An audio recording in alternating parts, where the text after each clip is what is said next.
15 अगस्त 2019। अस्सलाम वालेकुम मेरे दोस्तों, सज्जनों और बेलियों। मैं हूँ इज़हार अहमद और वेलकम करता हूँ आपको किचन गार्डनिंग चैनल पर। पिंजरा भी आ गया, तोते भी आ गए और उनकी फीड भी आ गई।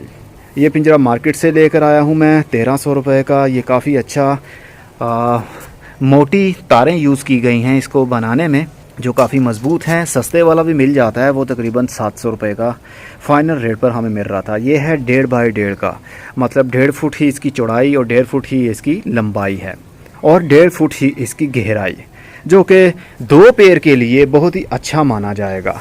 लेकिन फ़िलहाल के लिए मैं एक पेड़ इनके अंदर रखने वाला हूँ, और वो भी रेड आइज़ का, येलो कलर के रेड आइज़। इसके अंदर से हम निकाल लेते हैं पहले ये फीड के लिए बड़ा गेट खोलना पड़ेगा। ये लीजिए, ये 2 पोर्ट हैं। पिंजरा अच्छा ही लेना चाहिए, लकड़ी का हो या फिर लोहे का हो, लेकिन वो मज़बूत हो तो ज़्यादा अच्छा रहेगा। इस पिंजरे को मैं हैंग कर दूंगा दीवार के साथ। और चलिए, ये अभी बच्चे हैं, मैं अपने फ्रेंड से लेकर आया हूँ। ये मार्केट से नहीं ख़रीदे हैं मैंने, ये घर की ब्रीड है। तो फ़िलहाल ये बच्चे हैं, तकरीबन इनकी उम्र होगी 2.5 से 3 महीने। 2.5 से 3 महीने का मतलब ये है कि ये अभी बच्चे हैं। इनका मेल और फीमेल का अभी पता नहीं चलेगा हमें। मुझे तोतों को हाथ लगाने से डर लगता है, क्योंकि ये जब बाइट करते हैं तो बहुत ही मज़बूती से पकड़ लेते हैं। ये मेरा दस्ताना पता नहीं अभी कहाँ है, क्योंकि जब से मैंने परिंदे छोड़े हैं सारा सामान इधर का उधर हो गया मेरा। ये देखिए जनाब, ये भी बच्चा है।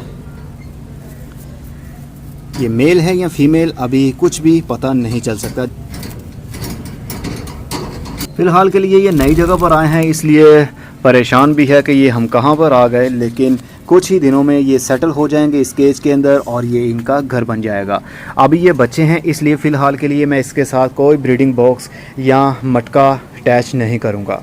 इसके अंदर मैं मटका नहीं रखूँगा, मटकी नहीं रखूँगा, बल्कि इनके बाहर वाली साइड पर यहाँ पर एक दरवाज़ा भी है। ये रहा इसका दूसरा दरवाज़ा। यहाँ पर मैं ब्रीडिंग बॉक्स अटैच कर दूँगा, ताकि यहाँ से वो अपने ब्रीडिंग बॉक्स मतलब अपने घर के अंदर आ सकें। जब मैं अटैच करूँगा वो आप लोगों के साथ शेयर करूँगा कि कैसे करना है। लेकिन फ़िलहाल के लिए इनको इनके हाल पर छोड़ना पड़ेगा, तकरीबन 1 से 1.5 या 2 महीने के लिए। और उसके बाद ही हम इसकी मज़ीद केयर के बारे में बात करेंगे।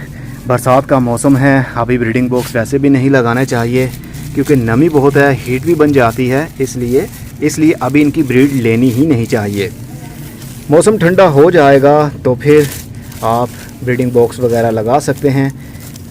जब पेड़ आपके बन जाएंगे तो उसके बाद में वो अंडे भी देंगे और उनमें से बच्चे भी निकलेंगे। मिक्स दाना मैंने लिया है, इसके अंदर सूरजमुखी के बीज भी हैं, कंगनी भी है, जवार भी है, ये देख सकते हैं, लाल कंगनी भी है, चीना भी होगा। आई थिंक चीना नहीं है इसके अंदर। सूरजमुखी के बीज गर्मी के दिनों में ज़्यादा नहीं देने चाहिए, इससे मोशन लग जाते हैं परिंदों को, क्योंकि ये काफ़ी गर्म होते हैं, इनके अंदर ऑयल होता है।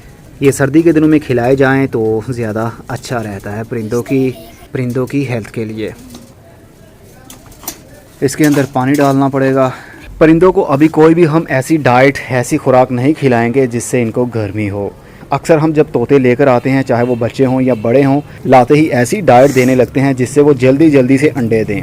लेकिन ये हमारी गलती होती है, एकदम से परिंदों को गर्म खुराक नहीं देनी चाहिए, क्योंकि गर्मी के दिन है, गर्मी के दिनों में गर्म खुराक देंगे तो काफ़ी प्रॉब्लम भी हो सकती है। फ़िलहाल अभी कोई भी मेडिसिन के ऊपर बात नहीं करूँगा, कोई भी ऐसी ताकत वाली चीज़ के बारे में बात नहीं करूँगा जिससे कोई प्रॉब्लम हो। जैसे जैसे मौसम बदलता जाएगा, क्या क्या मैं इनके साथ यूज़ करूँगा वो आप लोगों के साथ शेयर करता रहूँगा। अभी ये कैल्शियम ब्लॉक भी रखना है, लेकिन वो मुझे याद नहीं रहा कि लाना था वो। चलिए कुछ दिनों के बाद ले आऊँगा और वो इसके अंदर रख दूँगा। अभी नीचे बेड भी बनाना है इसके। ट्रे अभी फ़िलहाल के लिए मिली नहीं, कुछ दिनों के बाद में ट्रे अवेलेबल होगी, वो लेकर मैं नीचे इसकी ट्रे भी रख दूँगा, ताकि जितना भी वो वेस्ट करें, जैसे कि ये दाने हैं, सीड्स हैं, ज़्यादातर सीड्स गिरा देते हैं ये, तो ट्रे के अंदर वो सेफ़ रहेंगे और इनकी पोप्स जो है वो भी वहाँ पर गिरती रहेगी। इस तरह आपके घर में गंद नहीं पड़ेगा, फ़र्श आपका गंदा नहीं होगा। चलिए जी, पहला स्टेप तो हमारा कंप्लीट हो चुका है कि मैंने बर्ड्स दोबारा रख लिए हैं। इनकी ब्रीड कैसे लेनी है, क्या क्या केयर होनी चाहिए, वो आहिस्ता आहिस्ता से आप लोगों के साथ मैं शेयर करता रहूँगा। फ़िलहाल के लिए परिंदों को ऐसी जगह पर हमने रखना है जहाँ पर बिल्ली ना आती हो, जहाँ पर हवा की वेंटिलेशन अच्छी आती हो, मतलब हवा की क्रॉसिंग वहाँ से होनी चाहिए। अगर सूरज की रोशनी नहीं आती तो फिर ट्यूब लाइट आपको लगानी पड़ेगी, यहाँ एक बल्ब लगाना पड़ेगा ताकि सूरज की रिक्वायरमेंट पूरी हो सके।